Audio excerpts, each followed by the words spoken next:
Good morning বন্ধুরা। তো দেখো আজকে সকাল সকালে অনেক সকালে ঘুম থেকে উঠেছি, তাও প্রায় হবে তোমার 4:30টার দিকে। এই কারণে মা গেছে একটু ভিডিও অফিস। তো ওই সূত্রে আমি সকালে না উঠলাম, উঠে ভাবলাম যে না ঘুমিয়ে উঠেই যাই।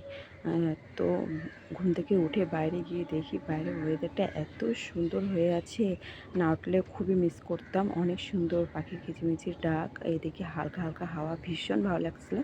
তারপরে দেখো আমি বিছনা টিছনা তুলে নিলাম। বিছনা তুলে এখন হচ্ছে বাসন আছে, বাসনগুলো মাজতে হবে। তার আগে আমি উঠানটা একটু ঝাড় দিয়ে নিই। সকাল সকাল উঠলে কিন্তু কাজ করতে বেশ ভালোই লাগে। আমাকে তো ভীষণ ভালো, আগে উঠতাম জানো, এখন উঠি না। আগে সকাল সকাল উঠে আমি বাইরে বেরোতাম, যেমন তোমার মর্নিং ওয়াক করতে যেতাম। এখন যায় না। তো মা বলে যে এখন যেতে হবে না, তো সকালে উঠবি ঠিক আছে, কিন্তু বাইরে টাইরে যাস না, বাড়িতেই থাকিস।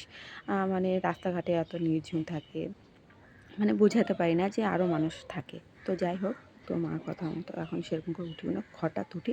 তারপরে ঘরটারগুলো ভালো করে মুছে টুছে নিলাম। মুছে নিয়ে তারপরে হচ্ছে ভাবছি যত তাড়াতাড়ি করবো ততই ভালো। কিন্তু তাড়াতাড়ি ভাবিস তাড়াতাড়ি করবো, কিন্তু হয়ে ওঠে না, কোন দিক দিয়ে যে সময় চলে যায়। তারপরে আর কি, তারপরে বাসন টাসনগুলো মেজে নিলাম। তারপরে উনানের মধ্যে এখন উনানটা একটু ভালো করে মুছবো। তো মুছে তারপরে হচ্ছে তোমার ওই যে ভাত বসিয়েছি।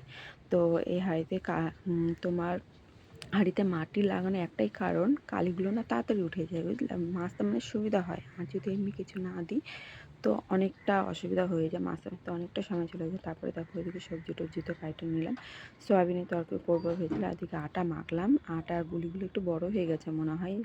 কমেন্টে একটু জানিও তো, কারণ হচ্ছে তাড়াহুড়া না। এমনিতে বাড়িতে সবাই বলে আমাকে যে তুই আটার গুলিগুলো অনেক বড় বড় করিস। তো এখন এখন করছি, এটা আমি মানতে পারি, কারণ হচ্ছে অনেকটা লেট হয়ে যাচ্ছে, দেখতে দেখতে সময় চলে যাচ্ছে।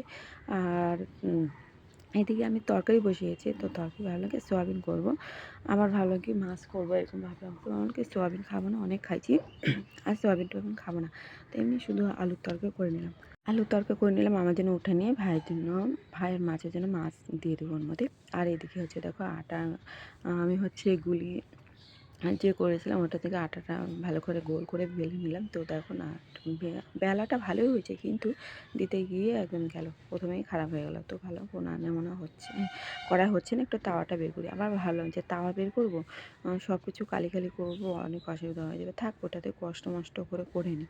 তারপরে আর কি মনে হলো, তো আবার না তাওয়াটা আমি রেখে দিলাম, যে না থাক যা আছে ওটাতেই করি। তারপরে দেখো এদিকে রুটিটা ধম করে নিতে লাগবে। এদিকে প্রথম রুটি তো গেলই, কিন্তু গোলটা হয়েছে অনেক, মানে গোল বেশিরভাগ আমার হতে চায় না। তারপরে এগুলো সব কাজকাম করে সব কাজ হয়ে গেছে। তারপরে স্নান করে নিলাম। স্নান করে, কারণ যেতে হবে, সময়টা চলে যাচ্ছে।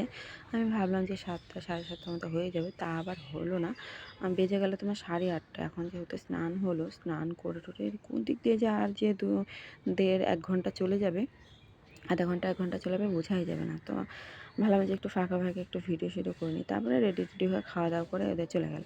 চলে যাওয়ার পর কাজের ওখানটায় তোমার গাড়ি দেখেছো কত জাম লেগেছে। এখন যে প্রধানমন্ত্রী হয়েছে সে যাচ্ছে, নাম তবে কিছুই জানি না, তবে ওটাও জানি না যে কে যাচ্ছে, ওই 10-5 কান যা হয় ওটাই।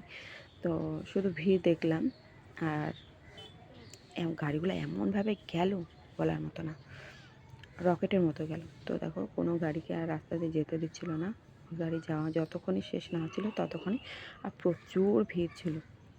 জানি না কোন রাস্তা দিয়ে গেল, কোথায় দিয়ে গেল। তারপরে আর কি কাজটা শেষ করে দিদি বাড়িতে গেলাম। দিদি বাড়ি গিয়ে কথা বলে টলে ফুসকির সাথে দেখা করে তারপর বাড়িতে আসলাম। বাড়িতে আইসে বিশ্বাস করো না এত গরম। তো এখন ভাবলাম যে একটু গাটা ধুয়ে নিই। তারপরে দেখো আমি ফট করে সকাল না সরি রাতে গা ধুয়ে নিলাম। তখন বাজে কটা, 9:10। তো এত গরমের মধ্যে যে গাটা আমি যদি না ধুই তাহলে আমার ঘুমটা তো একদমই আসবে না। তো গাটা ধুয়ে নিলাম। মা বলছিল যে ধুতে হবে না, ঠান্ডা লেগে যায়, এই লেগে যায়। আজ কোনো ব্যাপার না, এখন ওই আগের মতো ছোটো নয়, এখন এত কিছু সহ্য করতে পারতেছি, এটাও সহ্য করে নিতে পারবো। জীবনে তো আর ঝড় যাচ্ছে না। তো মানে মনে মনে মাকে বলিনি, বললে তো দিত আমাকে, মানে হাতের সামনে যেটা পাতা। তো আজকের মতো ভিডিওটা এতটুকুনি, তোমাদের কেমন লাগলো জানিও। টাটা।